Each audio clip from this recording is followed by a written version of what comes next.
नमस्कार भक्तजनों, आइए आज सुनते हैं मंगलवार व्रत कथा। अगर आप चैनल पर नए हैं तो चैनल को सब्सक्राइब जरूर कर लीजिए। एक बार नैमिषारण्य तीर्थ में 88,000 मुनि एकत्रित होकर सूत जी से पूछने लगे, हे महामुनि, आपने हमें अनेक पुराणों की कथाएं सुनाई हैं। अब कृपा करके हमें ऐसा व्रत और उसकी कथा बताएं जिसके करने से संतान की प्राप्ति हो तथा मनुष्यों के रोग, शोक, अग्नि, सर्प दुख आदि का भय दूर हो। कलयुग में सभी जीवों की आयु बहुत कम है। इस पर यदि उन्हें रोग चिंता के कष्ट लगे रहेंगे तो फिर वे श्री हरि के चरणों में अपना ध्यान कैसे लगा सकेंगे। श्री सूत जी ने कहा, हे मुनियों, आपने लोक कल्याण के लिए बहुत ही उत्तम बात पूछी है। एक बार युधिष्ठिर ने भगवान श्री कृष्ण से लोक कल्याण के लिए यही प्रश्न किया था। भगवान श्री कृष्ण और युधिष्ठिर का संवाद है, मैं आपके सामने कहता हूं, ध्यान देकर के सुने। एक समय हस्तिनापुर की राजसभा में योगी राज श्री कृष्ण बैठे हुए थे। तब युधिष्ठिर ने भगवान श्री कृष्ण से प्रश्न किया, हे प्रभु नंदलाल गोविंद, आपने मुझे अनेक कथाएं सुनाई हैं। आज कृपा कर कोई ऐसा व्रत या कथा सुनाए जिसके करने से मनुष्य रोग, चिंता तथा भय से मुक्त हो तथा उसे पुत्र की प्राप्ति हो। हे प्रभु, बिना पुत्र मनुष्य का जीवन व्यर्थ है, वह नरकगामी होता है। पुत्र के बिना मनुष्य पितृ ऋण से छुटकारा नहीं पा सकता और ना ही वह पुण्य नामक नरक से उद्धार पा सकता है। अतः पुत्रदायक कोई व्रत बतलाए। भगवान श्री कृष्ण ने कहा, हे राजा, मैं एक प्राचीन इतिहास सुनाता हूं, आप उसे ध्यान पूर्वक सुने। कुंडलपुर नामक एक नगर में नंदा नामक एक महाबुद्धिमान ब्राह्मण रहता था। उसका गुजारा जैसे तैसे चल जाता, परंतु वह दुखी रहता था क्योंकि उसके कोई संतान नहीं थी। उसकी पत्नी सुनंदा पतिव्रता थी। वह भक्ति पूर्वक श्री हनुमान जी की आराधना करती थी। मंगलवार के दिन व्रत करके अंत में भोजन बनाकर हनुमान जी को भोग लगाने के बाद स्वयं भोजन करती थी। एक मंगलवार को गृह कार्य की अधिकता के कारण वह हनुमान जी का भोग न लगा सकी। इस पर उसे बहुत दुख हुआ। उसने स्वयं ही भोजन नहीं किया। प्रण किया कि अब मैं अगले मंगलवार को हनुमान जी को भोग लगाकर ही अन्न जल ग्रहण करूंगी। ब्राह्मणी सुनंदा प्रतिदिन भोजन बनाती, श्रद्धा पूर्वक पति को खिलाती, परंतु स्वयं भोजन ग्रहण नहीं करती और मन ही मन श्री हनुमान जी की आराधना करती। इस प्रकार 6 दिन तक ब्राह्मणी सुनंदा अपने प्रण के अनुसार भूखी प्यासी निराहार रही, परंतु 7वें दिन मंगलवार को वह प्रातः काल ही बेहोश होकर गिर पड़ी। सुनंदा की इस असीम भक्ति से श्री हनुमान जी बहुत प्रसन्न हुए और उसके सम्मुख प्रकट होकर बोले, सुनंदा, मैं तेरी भक्ति से बहुत प्रसन्न हूं, तू उठ और वर मांग। सुनंदा अपने आराध्य देव श्री हनुमान जी को अपने समक्ष पाकर आनंद से विह्वल हो उनके चरणों में गिर पड़ी और कहा, हे प्रभु, मेरे कोई संतान नहीं है, कृपा करके मुझे संतान प्रदान करें। श्री हनुमान जी ने कहा, तेरी इच्छा पूर्ण होगी। तेरे यहाँ एक कन्या उत्पन्न होगी। उसके अष्टांग प्रतिदिन सोना दिया करेंगे। इस प्रकार वर देकर श्री हनुमान जी अंतर ध्यान हो गए। ब्राह्मणी सुनंदा बहुत हर्षित हुई। उसने यह समाचार अपने पति से जाकर कहा। ब्राह्मण देव कन्या का वरदान सुनकर कुछ दुखी हुए, परंतु सोना मिलने की बात सुनी तो बहुत प्रसन्न हुए। विचार किया कि ऐसी कन्या के साथ मेरी निर्धनता भी समाप्त हो जाए। श्री हनुमान जी की कृपा से वह ब्राह्मणी गर्भवती हुई और 10वें महीने में उसने एक सुंदर कन्या को जन्म दिया। यह कन्या अपने पिता के घर में ठीक उसी तरह बढ़ने लगी जिस प्रकार शुक्ल पक्ष का चंद्रमा बढ़ता है। 10वें दिन ब्राह्मण ने उस बालिका का नामकरण संस्कार कराया। उसके कुल पुरोहित ने उस बालिका का नाम रत्नबाला रखा। इस कन्या ने पूर्व जन्म में विधि विधान से मंगल देव का व्रत किया था। रत्नबाला का अष्टांग प्रतिदिन बहुत सा सोना देता था। उस सोने से नंदा ब्राह्मण बहुत धनवान हो गया। ब्राह्मणी सुनंदा भी बहुत अभिमानी हो गई। समय बीतने के साथ रत्नबाला 10 वर्ष की हो चुकी थी। एक दिन सुनंदा ने नंदा ब्राह्मण से कहा, हमारी पुत्री रत्नबाला विवाह योग्य हो गई है, अतः कोई सुंदर तथा योग्य वर देकर उसका विवाह कर दे। यह सुनकर नंदा ब्राह्मण बोला, अभी तो रत्नबाला बहुत छोटी है।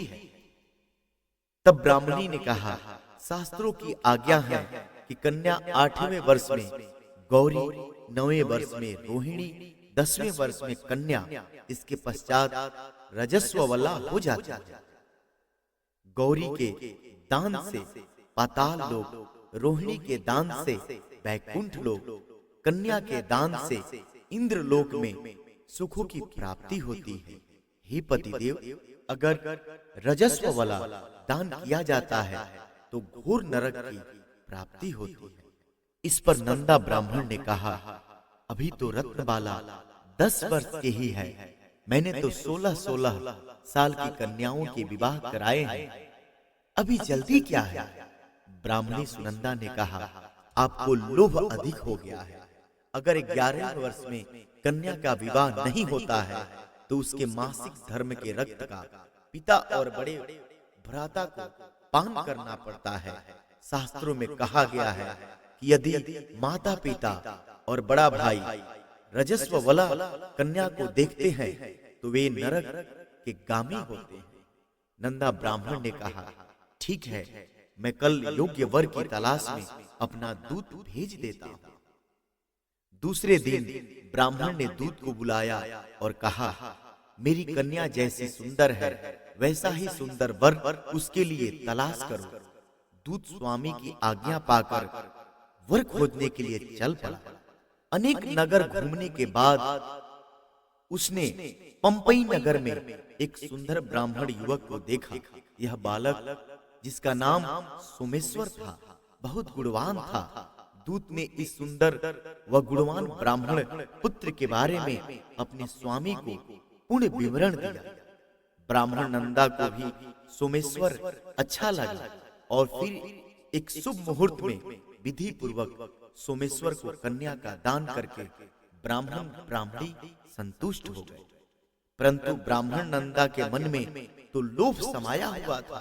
उसने रत्नबाला का कन्यादान तो कर दिया, परंतु वह बहुत खिन्न था। उसने विचार किया कि रत्नबाला अब ससुराल चली जाएगी, इससे जो सोना मुझे मिलता है वह आगे नहीं मिलेगा। मेरे पास जो धन था सब कुछ इसके विवाह में खर्च हो गया। अब जो शेष बचा है वह भी कुछ दिन पश्चात समाप्त हो जाएगा। मैंने इसका विवाह करके बड़ी भूल की। उसने विचार किया कि अब कोई ऐसा उपाय करूं कि रत्नबाला मेरे घर में ही बनी रहे। लोभ रूपी राक्षस ब्राह्मण नंदा के मस्तिष्क पर छाता जा रहा था। रात भर सया पर बेचैनी से करवटें बदलते बदलते उसने एक क्रूर निर्णय किया। उसने विचार किया कि जब रत्नबाला का पति सोमेश्वर उसे अपने घर वापस ले जा रहा होगा तो वह मार्ग में उसका वध करवा देगा और अपनी पुत्री को अपने घर वापस ले आएगा, जिससे नियमित रूप से उसे सोना भी मिलता रहेगा और समाज का कोई मनुष्य उसे दोष भी नहीं दे सकेगा। प्रातः काल हुआ। नंदा ब्राह्मण और उसकी पत्नी सुनंदा ने अपने जमाता तथा पुत्री को बहुत सारा धन देकर विदा किया। सोमेश्वर अपनी पत्नी रत्नबाला को लेकर अपने नगर की तरफ चल दिया। ब्राह्मण नंदा महालोभ के वशीभूत हो गया था। वह पाप पुण्य का विचार नहीं किया था। अपने भयानक व क्रूर निर्णय को कार्य रूप देने के लिए उसने अपने दूत को मार्ग में अपने जमाई का वध करने के लिए पहले ही भेज दिया था। दूत मार्ग में ही छिपकर बैठ गया और जैसे ही सोमेश्वर उसके छिपे स्थान पर पहुंचा, ब्राह्मण दूत ने स्वामी की आज्ञा का पालन करते हुए सोमेश्वर का वध कर दिया। इसके पश्चात उसने यह समाचार ब्राह्मण तक भी पहुंचा दिया। अपने जमाता के वध का समाचार प्राप्त कर नंदा ब्राह्मण उस स्थल पर पहुंचा और रुदन करती अपनी पुत्री से बोला, पुत्री, मार्ग में लुटेरों ने तेरे पति का वध कर दिया है। भगवान की इच्छा के आगे किसी का कोई वश नहीं चलता। अब तू घर चल, वहां रहकर ही शेष जीवन व्यतीत करना। जो भाग्य में लिखा है वही होता है। अपने पति की अकाल मृत्यु से रत्नबाला बहुत दुखित हुई। करुण क्रदन व रुदन करती हुई वह अपने पिता से बोली, हे पिताजी, इस संसार में जिस स्त्री का पति नहीं है उसका जीना व्यर्थ है। मैं अपने पति के साथ ही अपने शरीर को जला दूंगी और सती होकर अपने इस जन्म को माता पिता के नाम को तथा सास ससुर के यश को सार्थक करूंगी।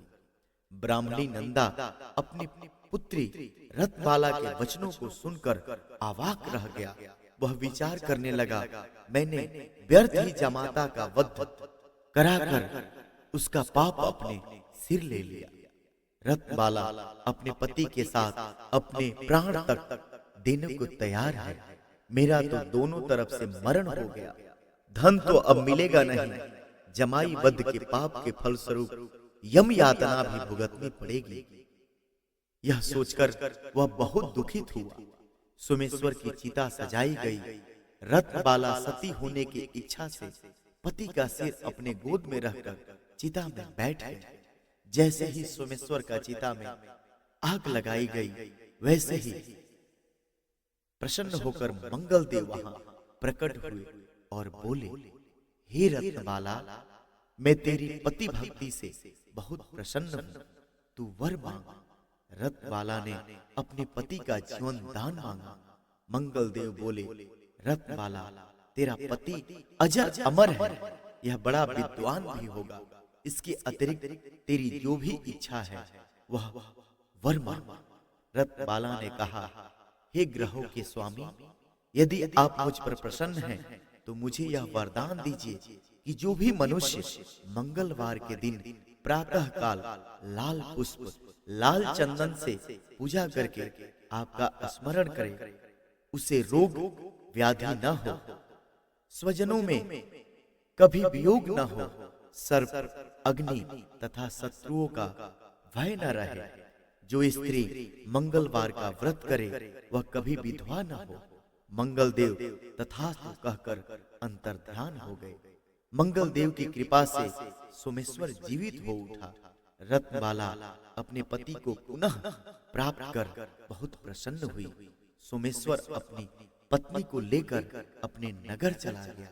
इसके बाद से दोनों पति पत्नी मंगल देव का व्रत प्रत्येक मंगलवार को करने लगे और मंगल देव की कृपा से इस लोक का सुख ऐश्वर्य भोग कर अंत में स्वर्ग लोक हो गए। जी हाँ भक्तजनों, मंगल देव की जो पूजा करते हैं हमेशा उनके जीवन में मंगल होता है। एक बार प्रेम से बोलिए हनुमान जी महाराज की जय।